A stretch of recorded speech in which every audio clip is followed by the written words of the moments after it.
Hi guys, today I'm going to do a YouTube video about part 2 of me playing Aerofly. I didn't say, if you like this video, please subscribe, thumbs up and see my next video in the last video. So I'm going to say it twice this video. So now we're going to replay the landing that I did. Really good landing that I did. So I was climbing at a very steep angle, climbing at 1,000 feet per minute. At about a speed, a very low speed, and now we're coming in for a landing already. We're already coming down in for a landing. I just barely avoid the houses at about 110, like 110 feet above the ground. I make a desperate turn. Just avoid the runway lights. Because you're supposed to be landing dead on this point. So after this white line, as you see here, you shouldn't land past this line. I normally land with this plane about just after this line, or somewhere down the runway just after the 14. But this time I landed just still went past the 14.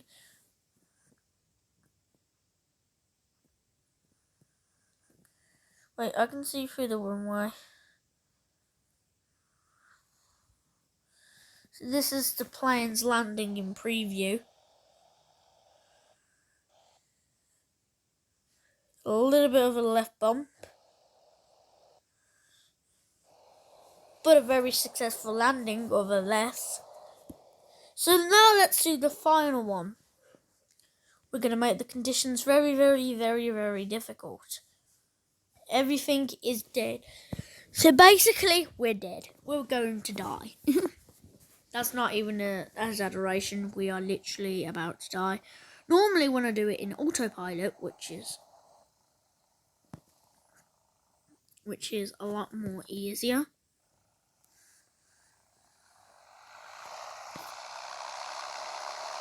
Right, I've got to tell, I'm at St. Petersburg.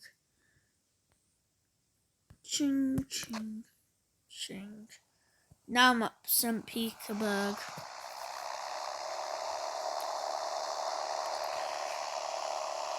So since I'm pretty much in the south, we won't really get much issues because the wind's only going to be pushing really against us. So meaning we're going to have a slower takeoff. Okay, that takeoff was pretty bad compared to the last takeoff. But we're flying though,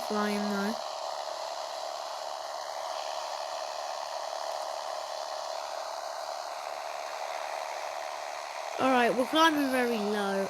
The visibility is poor. We can barely land in these conditions, so it seems like the wind is blowing me towards the mountain here to my left. Normally I would be much higher than I am now currently, but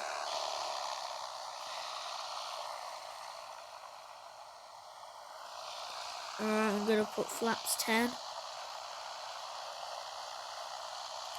50% throttle. Okay, I think I should start to descend. Yeah, the runway is normally to the right.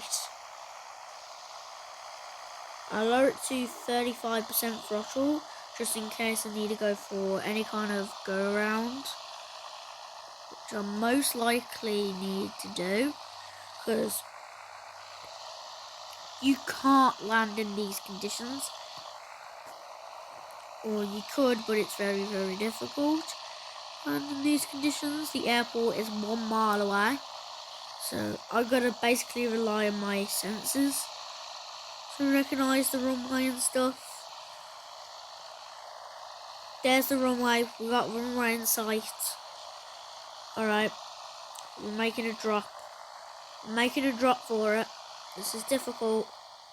Lowering throttle to 20%. We're making a dramatic drop for it.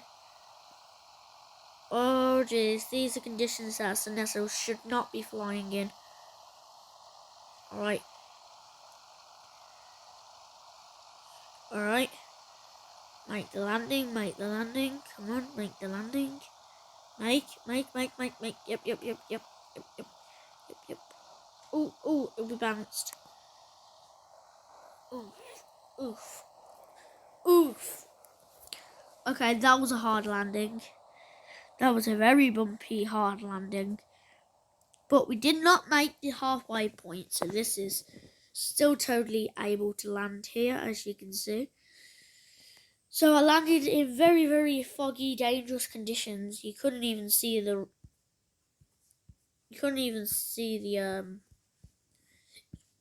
runway when I turned around. That's how bad the visibility was. It's like extreme fog. The highest altitude that I ever actually managed to get to was about 560 feet for about a nanosecond, for a few milliseconds, and then immediately just begin to descend. Actually, the highest I actually ever went was, I think it was even higher than that, 600 feet. Just begin to descend at this point. And I kind of made a very drift-like turn. I was kind of hanging towards the mountain.